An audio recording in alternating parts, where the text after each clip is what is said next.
우리 교회 2023년의 비전은 예수의 증인되는 교회, 예수의 증인되는 성도가 되기 위해서 이 성령의 권능을 힘입어야 한다라고 하는 것을 함께 나눴습니다.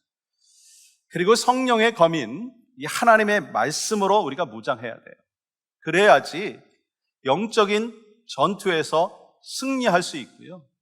또 예수의 증인으로 우리가 살아갈 수가 있는 것입니다.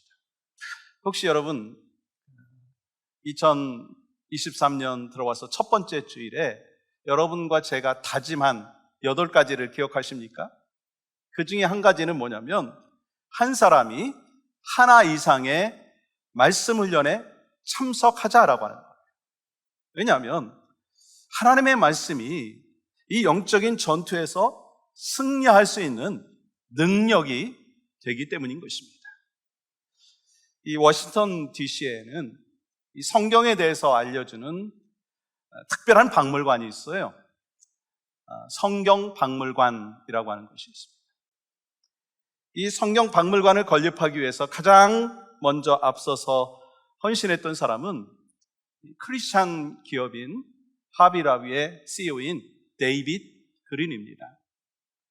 그는 박물관 헌정식 때 이런 말을 했어요. 이 박물관은 모든 사람들이 성경을 접하도록 하는 것이 목적이다. 성경은 세상을 바꾼 책이다. 사람들이 이 박물관에 와서 성경이 얼마나 큰 영향력을 주었는지 그 사실들을 알고 성경을 더 잘 알기를 바란다. 그리고 난 다음에 한 가지 질문을 했어요. 여러분은 성경을 읽으셨습니까? 저는요, 이 시간 여러분에게 질문하고 싶어요. 지난 한 주간 살아오시면서 여러분은 성경을 읽으셨습니까? 7분 대답하셨습니다.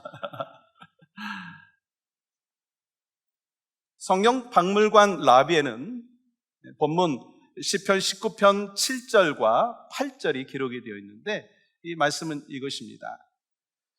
여호와의 율법은 완전하여 영혼을 소성시키며 여호와의 증거는 확실하여 우둔한 자를 지혜롭게 하며 여호와의 교훈은 정직하여 마음을 기쁘게 하고 여호와의 계명은 순결하여 눈을 밝게 하시도다.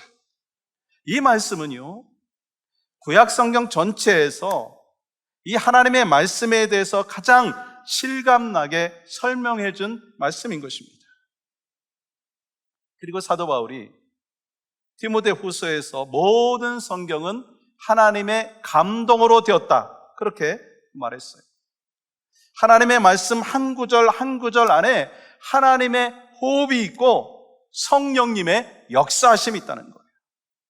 그래서 우리가 성경을 펼쳐 읽기 시작하면 성령님께서 눈을 밝혀주셔서 하나님을 볼 수 있게 하시고 또 성령 하나님을 만날 수 있도록 허락하여 주시는 거예요. 그래서 종교개혁가들은요, 이 성경을 단순한 문자로만 보지 아니하고 살아계신 하나님의 음성으로 보았고 우리의 영혼을 살리고 교회를 살리는 생명력으로 보았다는 거예요. 그래서 하나님의 말씀을 통해서 이 잠자던 영혼이 막 살아나고요, 하나님의 말씀을 통해서 삶의 변화가 일어나는 거예요. 그렇다면 여러분 어떤 변화인가요? 오늘 본문 말씀에 그 변화에 대해서 말씀하고 있습니다. 하나님의 말씀은 영혼을 소성시켜 준다는 거예요. 여러분 가장 중요한 이 말씀을 통한 변화는요, 여러분 7절 말씀 보시면 여호와의 율법은 완전하여 영혼을 소성시키며, 하나님의 말씀은 영혼을 소성시킨다라고 하는 거예요. 여기서 소성이라고 하는 단어에 이 영어 성경에 보면 converting, 바꾼다, 돌아오게 한다라고 하는 의미가 있습니다. reviving, 다시 살려낸다라고 하는 의미예요. 이 의미는 마치 한여름에 비가 오지 않아갖고 막 가물 때 막 농작물이 막 말라가잖아요. 그때 아침 이슬이나 단비가 막 오면 생기가 나고 활력을 찾는 것처럼 하나님의 말씀은 우리의 죽어가는 영혼, 시들어가는 영혼을 다시 살릴 수 있다라고 말씀하는 거예요. 그래서 하나님의 말씀을 만나면 영혼들이 살아나게 되는 것이고, 하나님의 말씀을 통해서 영혼들이 치유되어지는 역사가 있는 줄 믿습니다. 그래서 말라기 4장 2절은 이렇게 기록하고 있어요. 한번 같이 읽어보겠습니다. 시작.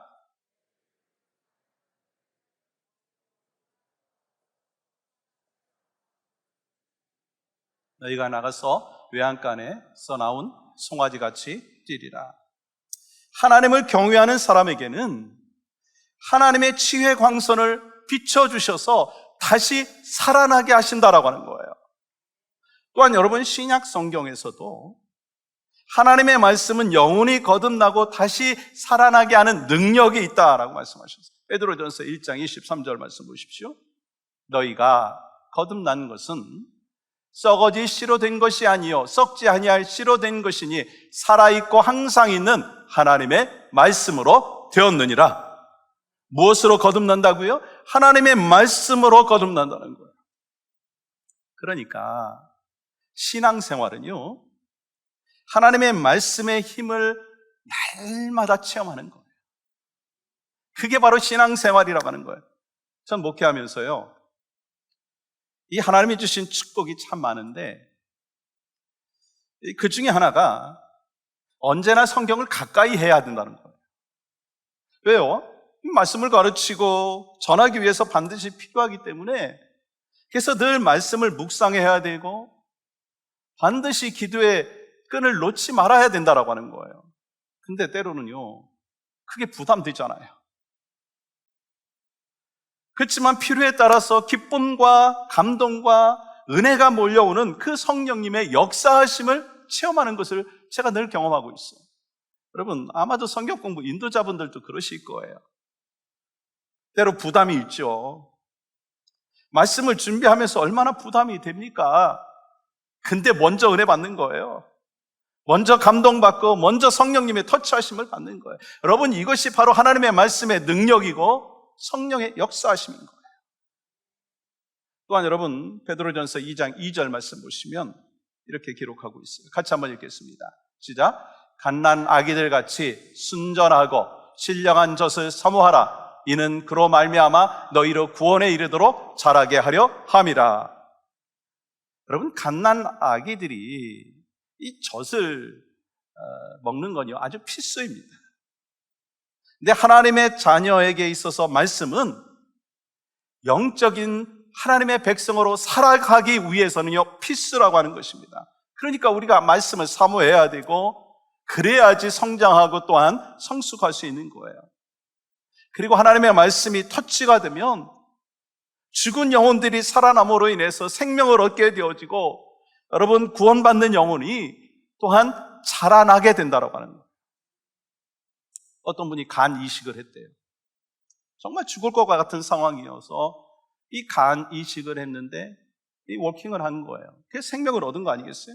근데 그분이요, 간 이식을 하고 난 다음에 식성이 바뀌었다는 거예요. 전에는 먹어본 적이 없고 관심도 없었는데 이 멕시코 음식이 그렇게 먹고 싶다는 거예요.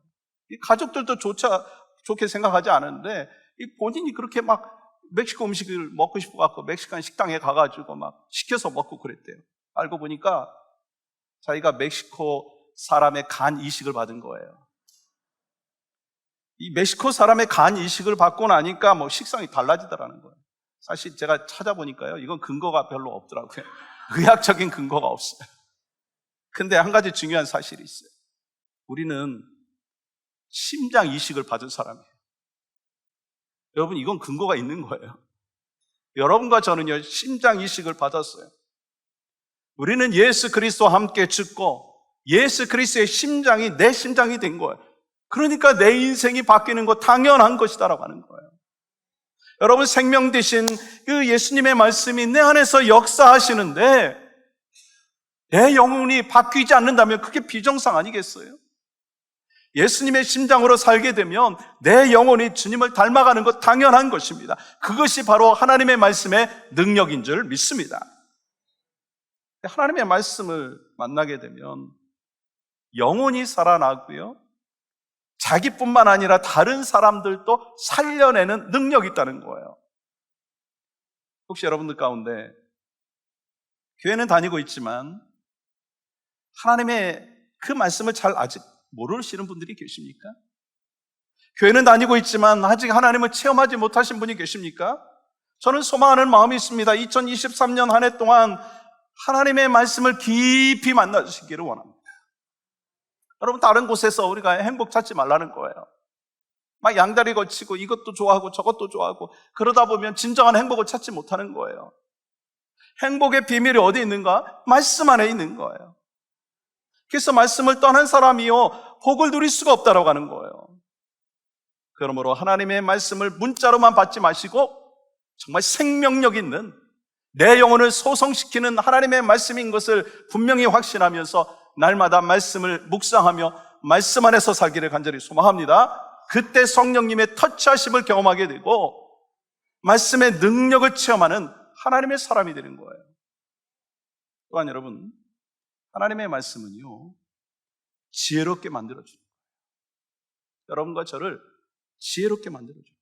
하나님의 말씀은요 죽은 자를 살려내고 소성시킬 뿐만 아니라 살아난 사람들을 지혜롭게 하신다고 말씀하는 거예요. 우리 말씀에서요 이 두 가지 지혜를 얻을 수 있어요. 하나는 구원의 지혜예요. 구원은 오직 예수 그리스도를 통해서만 받지만 말씀이 예수님에 대해서 말씀하시기 때문에 말씀에는요 구원에 이르는 지혜가 있어요. 여러분, 요한복음 5장 39절 말씀 보세요. 같이 한번 읽어볼까요? 시작. 너희가 성경에서 영생을 얻는 줄 생각하고 성경을 연구하거니와. 이 성경에서 영생을 얻는 것에 대하여 말씀하고 있다는 거예요. 또한 말씀이 주는 두 번째 의미는요 삶의 지혜라고 하는 거예요.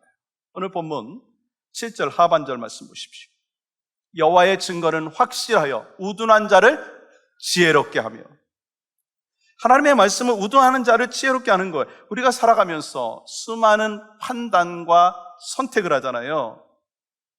그래서 어떤 사람들은 인생을 설명하면서 이렇게 말을 합니다. 인생은 알파벳 B, C, D로 다 설명을 할 수 있다. B, C, D. 북창동 순두부로 얘기하는 게 아니에요. B, birth, 태어나는 것이죠. D, death, 죽는 거예요. 그래서 B와 D, 태어나는 것과 죽는 것 사이에 C가 있는데 그 C가 뭐죠? choice, 선택이라는 거예요. 우리는 수많은 선택을 하면서 살아야 합니다. 네, 순간 선택을 하잖아요.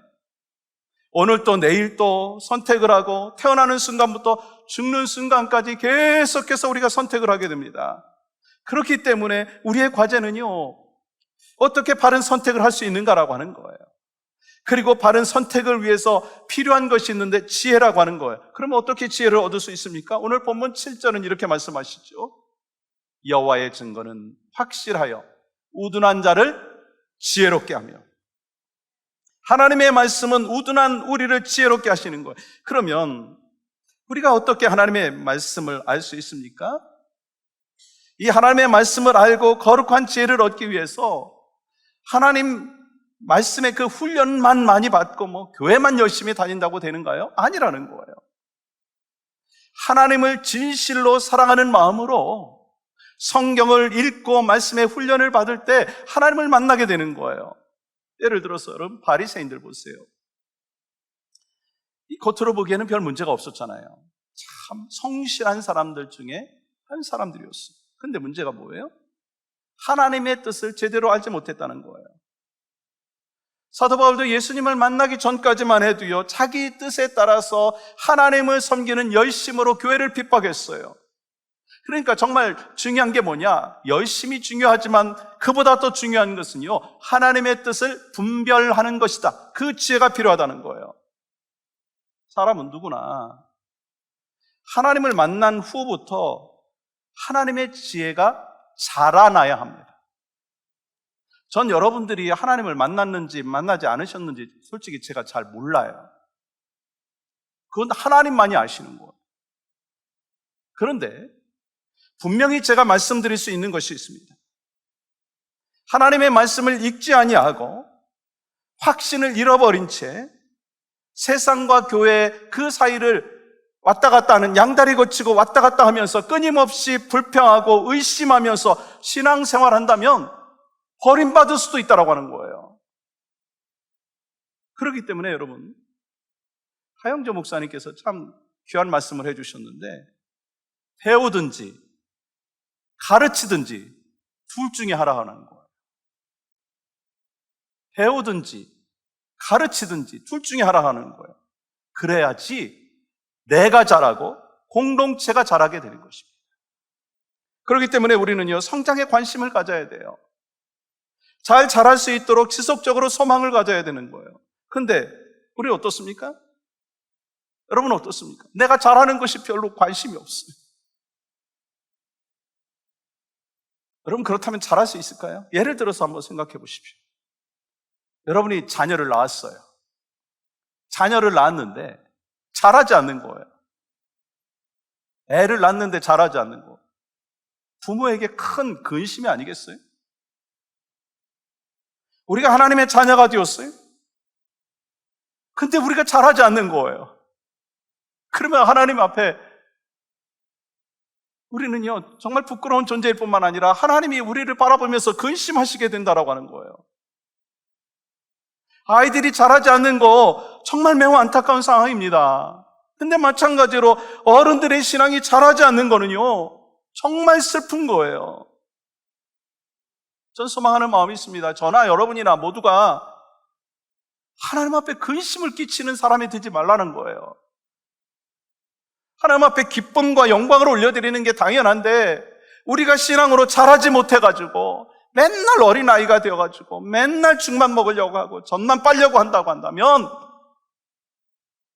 하나님 앞에 근심이 되는 사람이 되지 않겠느냐는 거예요. 언제까지 그러겠어요?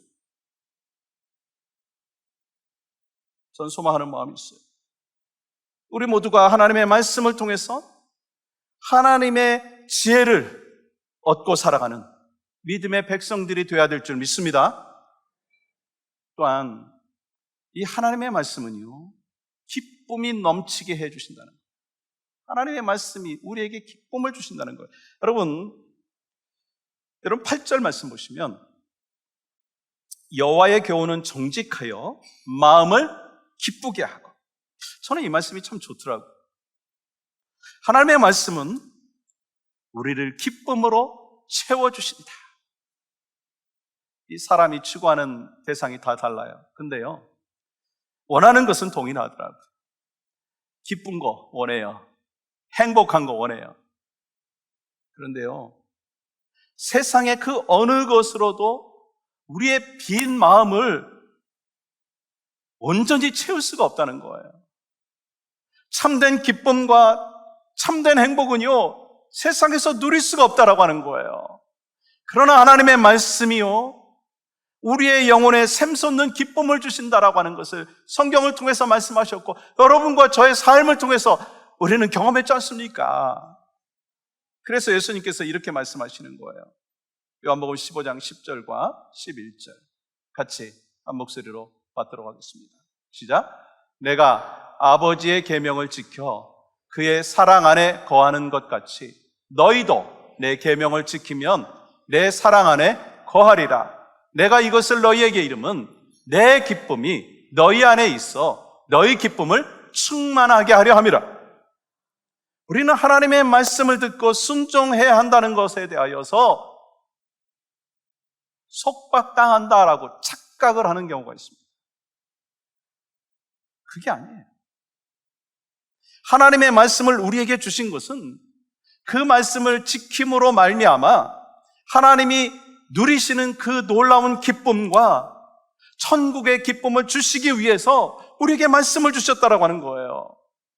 그렇기 때문에 하나님의 말씀 안에 진정한 기쁨이 있고, 하나님의 말씀 안에 진정한 자유가 있고, 하나님의 말씀 안에 진정한 행복이 있는 것을 여러분과 제가 분명히 기억해야 된다는 거예요.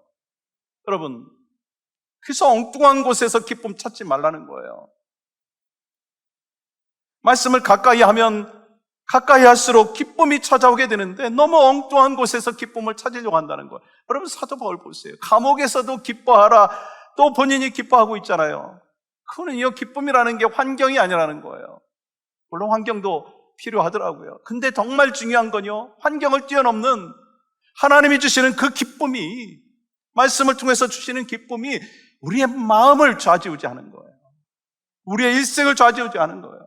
그럼 마치 기차가 철길을 지날 때 가장 안전하고 편안하잖아요. 마찬가지예요. 말씀 안에서 살아야지 가장 안전한 것이고 편안한 거예요. 그렇다면 여러분, 하나님의 말씀을 대하면서 기쁨과 감격을 누려본 경험이 마지막 언제이셨습니까?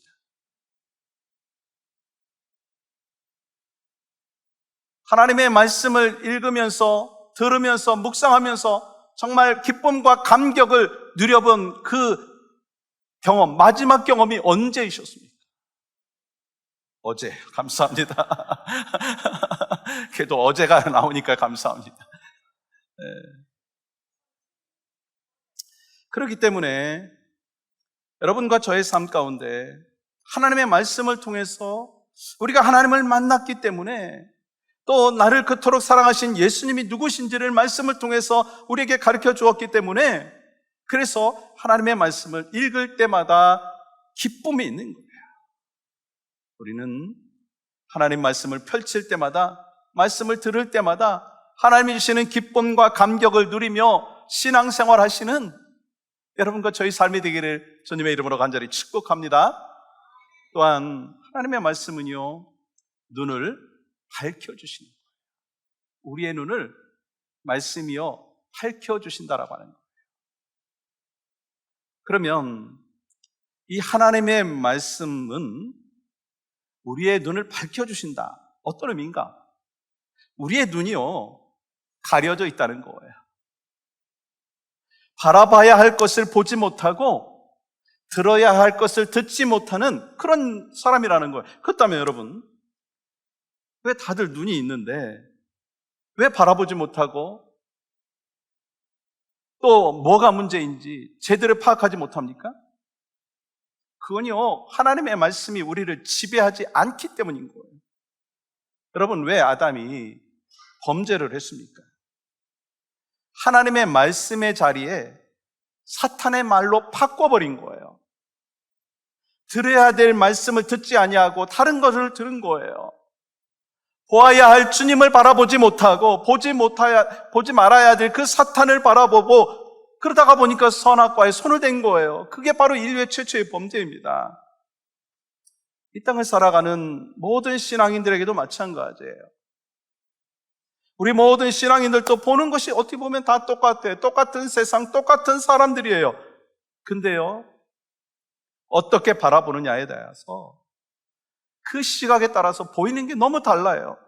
그러면 우리 크리스찬들이 가져야 될 시각이 뭐죠? 사람들을 볼 때, 세상을 볼 때, 사건을 볼 때 하나님께서 어떻게 바라보시는가? 하나님의 뜻이 무엇인가? 그 찾아가는 것이 성경적인 시각이라고 하는 거예요. 그렇기 때문에 우리가 써야 할 안경은요, 말씀이라고 하는 안경입니다. 그 말씀이라고 하는 안경을 쓰고 사람을 보고 세상을 바라봐야 하는 거예요. 그러므로 우리는요, 사람을 볼 때도, 세상을 바라볼 때도 그 성경이라고 하는, 말씀이라고 하는 그 안경을 쓰고 바라봐야 된다는 거예요. 그리고 하나님의 말씀이 우리의 눈을 밝게 해서 어떻게 살아가야 할지에 대하여 깨닫게 해주시는데, 그래서 여러분 시편 119편 105절에 이렇게 말씀하시잖아요. 같이 한번 읽어볼까요? 시작. 주의 말씀은 내 발의 등이요 내 길의 빛이니이다.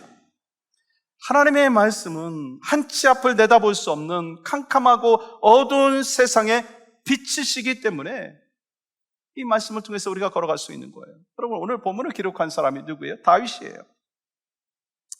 그는 솔직히 말해서 모든 것을 다 누렸던 사람이에요. 근데 다윗이 깨달은 게 있어요.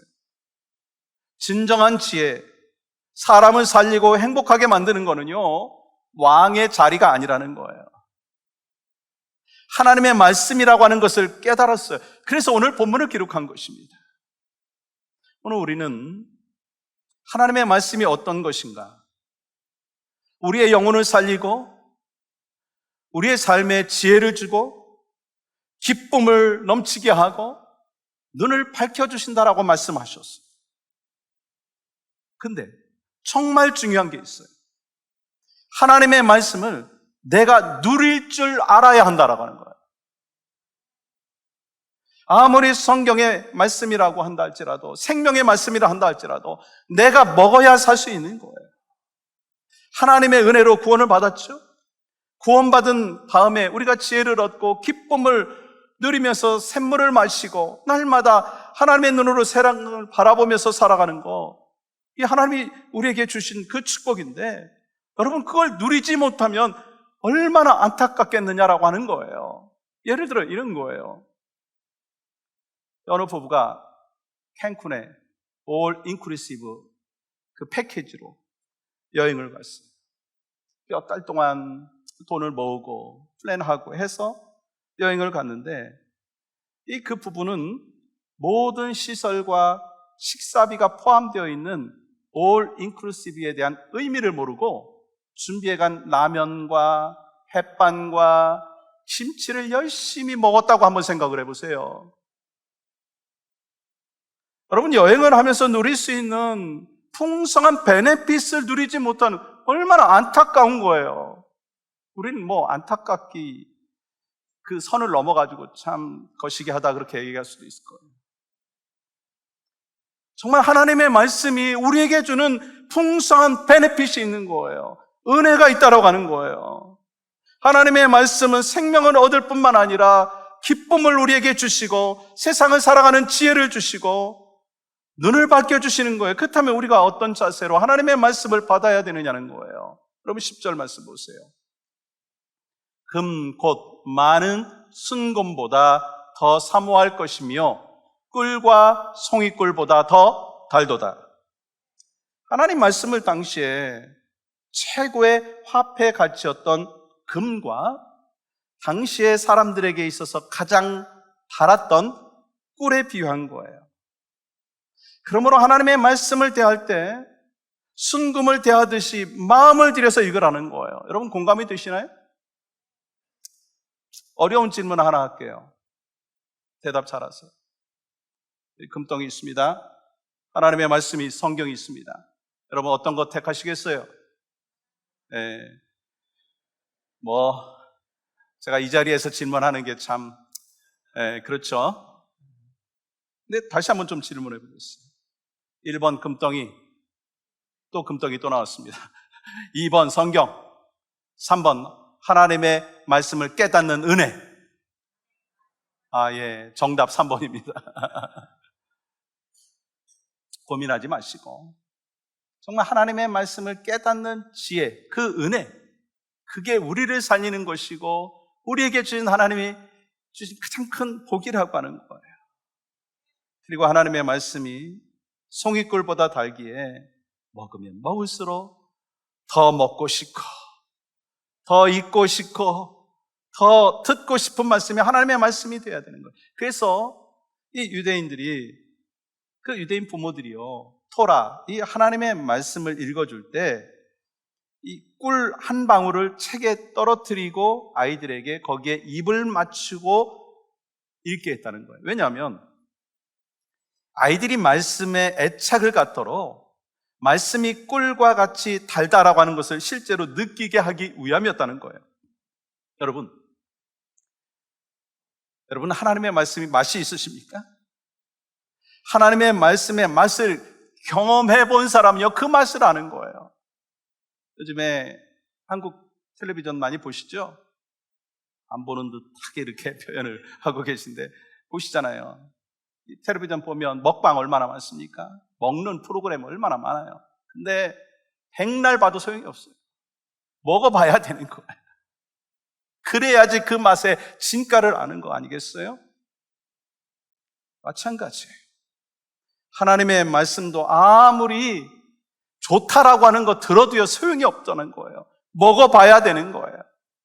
내가 직접 먹어봐야 되고 내가 직접 경험해야 봐야 된다는 거예요. 그래야지 말씀이 얼마나 귀하고 말씀이 얼마나 달고 말씀이 나를 살리는지를 깨닫게 되는 거예요. 그리고 놀라운 것은요, 오늘 본문에서 하나님의 말씀을 통해서 주시는 축복이 있다고 말씀합니다. 여러분 11절은 한 목소리로 같이 받겠습니다. 시작. 또 주의 종이 이것으로 경고를 받고 이것을 지킴으로 상이 크니이다. 우리는 당연히 말씀을 읽고 말씀을 묵상하고 말씀의 훈련을 받아야 되는데 하나님께서는요 상까지도 약속해 주셨어요. 여러분 성경에 보면 이 상에 대해서 여러 번 말씀을 하시는데 상이 크다라고 하는 거는요 특별한 의미가 있는 거예요. 특별한 하나님의 약속이에요. 이 세계적인 전도자인 D.L. 무디가 이런 말을 했어요. 우리가 말씀을 가까이 하면 죄는 도망가고 죄에 가까이 가면 하나님의 말씀은 도망간다. 우리가 하나님의 말씀을 가까이 하면 죄는 도망가고요. 죄를 가까이 하면 하나님의 말씀이 멀어지는 거예요. 우리가 신앙생활도 그래요. 세상과 교회 양다리 걸치고 막 살다가 보면 아니 세상이 얼마나 좋아요. 행복하잖아요. 좋잖아요. 당장 눈앞에 그런 것들이 막 우리를 엄습해 오는데 어떻게 그걸 컨트롤할 수가 있어요? 그러다 보면 하나님의 말씀이 멀어지는 거예요. 교회가 멀어지는 거예요. 그래서 우리가 신앙생활을 할 때 정말 부담이 되지만 내 자신을 결단하고 어떻게 해서라도 말씀의 강가로 가려고 하고 어떻게 해서라도 말씀을 통해서 내 삶이 살아야 되겠다라고 하는 그 헌신과 결단이 없이는요 우리가 주님 앞에 더 가까이 나갈 수가 없다라고 하는 거예요. 그러면 하나님 앞에 가까이 나가지 못하면 우리가 잘할 수 있나요? 못 잘해요. 우리가 잘하지 못하면 어떤 일이 벌어지죠? 하나님께 근심거리가 되는 거예요. 그렇습니다. 2023년 한 해 하나님 말씀을 읽고 묵상하고 훈련받아서 죽어있는 영혼이 살아나고 잠자는 영혼이 회복이 되어지고 지혜가 생기고 기쁨이 넘치고 그리고 영적인 눈을 뜨고 살아가야 되는 거예요. 그래서 수많은 믿음의 선배들은요 땀과 눈물과 생명까지 바치면서 말씀을 전했어요. 저는 수많은 마음이 있어요. 여러분 부담되시죠? 부담되셔야 돼요. 거룩한 부담을 가지시고 내가 어느 클래스라도 내가 2023년에 좀 들어가서 내가 말씀을 좀 듣고 훈련받고 깨달아서 내가 정말 하나님 안에서 살아가야 될 때 살아가고 그래야지 우리가 예수의 증인되는 거예요. 그래서 여러분과 저희가 2023년 한 해 동안 날마다 말씀과 함께하고 예수님과 동행함으로 참된 기쁨과 행복을 누리시는 여러분과 저희 삶이 되기를 주님의 이름으로 간절히 축복합니다.